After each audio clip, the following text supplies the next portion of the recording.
We once believed that storytelling was just about entertaining folks. They told us it was all about keeping the audience hooked, making sure they stayed tuned in for the next twist or turn. We thought it was enough to churn out content fast and flashy to keep up with the trends. The system had us thinking that variety and volume were the keys to success, and we followed that line like it was gospel. We were caught in a cycle of producing more and more without questioning if it served us or just the machine. Now we see it different.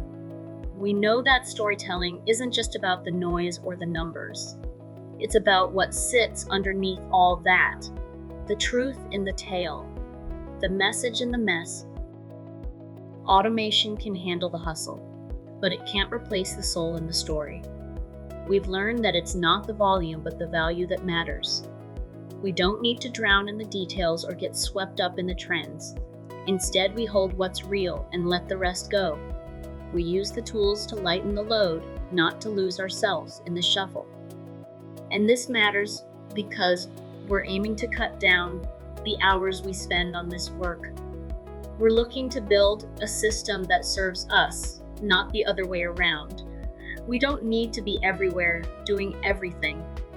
We need to be grounded, focused, and intentional with what we create. It's about reclaiming time and energy, using automation for what it's meant for, not as a crutch, but as a support. Here's how that plays out. In some cases, you may have an interaction with ChatGPT, and you may then want ChatGPT to remember certain parts of your discussion. Sometimes ChatGPT will automatically place the information in your memory without you having to ask. But if for some reason you want it to remember a chat that you are having, you can prompt it to place the information inside of the memory.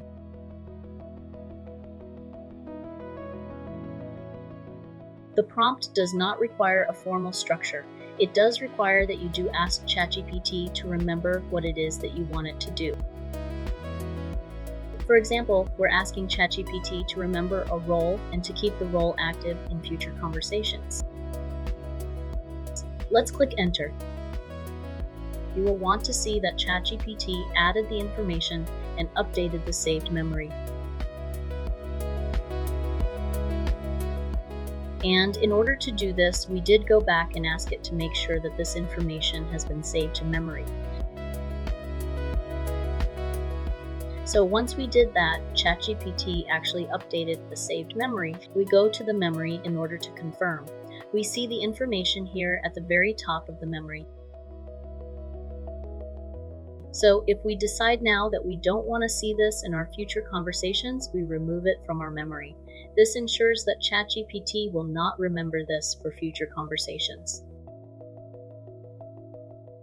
So we are going to go ahead and remove this element.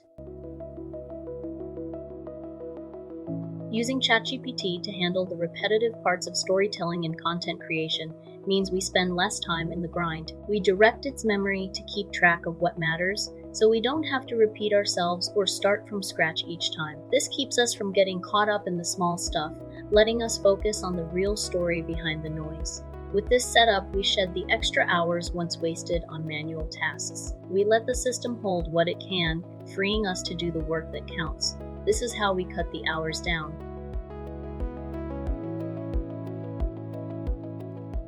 There you have it, and I will see you in another video.